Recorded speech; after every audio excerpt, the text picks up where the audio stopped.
Here's to old friends and new adventures. To conquests and camaraderie. Jeff Kaplan explains that the early success of Blizzard came from a small group of passionate developers rather than corporate strategy. When Blizzard was founded, the company consisted mostly of developers and very few business staff. The founders, Mike Morhaime, Alan Adam, and Frank Pierce, were themselves programmers and gamers. Because leadership understood the challenges of making games, they protected the creative teams from outside pressure. The culture inside the company focused on a single goal: make the best possible game and polish it until it felt right. This commitment to quality became known as the Blizzard Polish, where developers would continue refining a game long after it was technically playable, fixing bugs and improving details until the experience felt complete. Kaplan first joined Blizzard as a quest designer on World of Warcraft. At the time, most massively multiplayer online games were heavily influenced by EverQuest, where players spent long hours repeatedly killing monsters to gain experience. Blizzard wanted to try a different approach. Instead of relying on repetitive grinding, the team created a quest-driven leveling system. The idea was simple but powerful: make the path of least resistance the most enjoyable path. In other words, the fastest way to progress should also be the most fun. Players would gain the majority of their experience through quests that guided them through the world, introducing characters, locations, and stories along the way. This design transformed the genre by turning leveling into a directed adventure rather than a repetitive task. As a result, World of Warcraft reached tens of millions of players and became one of the most successful games ever created. Kaplan describes game design as an attempt to understand what motivates players. According to him, games tap into several different psychological drivers. These include progression, such as leveling up or gaining new abilities; mastery, which involves improving skill and becoming better at the game; exploration, which comes from discovering new areas and content; customization, where players build and personalize their characters; and rewards like loot and equipment. Players constantly shift between these motivations. For example, someone may explore the world until they encounter a powerful enemy. That enemy might require better gear, which leads the player to pursue loot and upgrades. Once they become stronger, they return to exploration. Good game designers create systems that allow these motivations to interact smoothly and keep players engaged.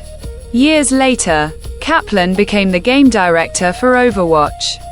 The team wanted to create something very different from the dark and realistic shooters dominating the market. Their goal was to build a colorful, optimistic world set in a near-future Earth. The phrase they often used during development was, "a future worth fighting for." The game focused on memorable heroes with simple but powerful abilities, fast gameplay, and strong teamwork mechanics. Characters such as Tracer, McCree, later renamed Cassidy, and Reinhardt were designed around very clear concepts. Kaplan strongly believes that simplicity is essential in good design. If a character requires a long explanation to understand, the design may be too complicated. Overwatch tried to create heroes whose abilities were intuitive and immediately fun. Kaplan also discusses the psychology behind competitive matchmaking. Many players say they want perfectly fair matches. But in reality, people tend to prefer matches that feel close yet still end in victory. Matchmaking systems therefore often aim to keep players around a 50% win rate. Another psychological factor is negativity bias. Players remember losing streaks much more vividly than winning streaks. Kaplan would sometimes look up player statistics after complaints about matchmaking and discover that the same player who reported 6 losses in a row had also experienced an 8-game winning streak earlier.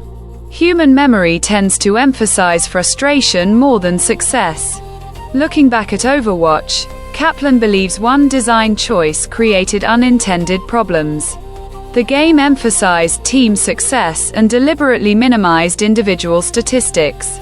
There was no traditional scoreboard, and instead players received medals for certain categories. The goal was to encourage teamwork rather than individual competition. However, Kaplan later realized that players naturally evaluate their own performance first. When the team lost, players often felt that their individual contribution was invisible. If he were designing a hero shooter again, he says he would give more recognition to individual performance while still supporting teamwork. Another major challenge for Overwatch came from the creation of the Overwatch League. The league was intended to professionalize esports by creating city-based teams, stable player salaries, and an organized competitive ecosystem. While the idea had positive intentions, it attracted large investors who expected enormous financial returns. The expectations placed on the game and the development team grew extremely high. Resources were redirected towards supporting the esports league and its technical infrastructure rather than focusing on improving the game itself. Kaplan describes the situation as becoming a house of cards where business pressure slowly overshadowed the original creative goals. Eventually, corporate expectations became overwhelming. Kaplan recalls a meeting where he was told that Overwatch needed to generate specific revenue targets or thousands of employees might lose their jobs, and the responsibility would fall on him. For Kaplan, this moment symbolized a fundamental change in Blizzard's culture. The company that once prioritized creative experimentation had become dominated by financial targets and executive decisions. After nearly 2 decades at Blizzard, Kaplan decided to resign. Leaving the company was extremely painful for him because Blizzard had been central to his life and career. After some time away, Kaplan began working on a new project with programmer Tim Ford. Together they founded a small studio called Kinugiyama. The name is inspired by the Japanese concept of kintsugi, the art of repairing broken pottery using gold. Instead of hiding cracks, the repairs highlight them and make the object more beautiful. Kaplan felt that this philosophy represented both personal growth and the creative process of making games. Imperfection and struggle can become part of something meaningful rather than something to hide. The studio's new project is a game called The Legend of California. It is an open-world multiplayer survival experience set on a mythical island version of California during the gold rush era of the 1800s. The world resembles real California landscapes but exists in an alternate history where the state is an isolated island filled with strange and mysterious elements. Unlike the bright hero-focused tone of Overwatch, this game aims for a more atmospheric feeling.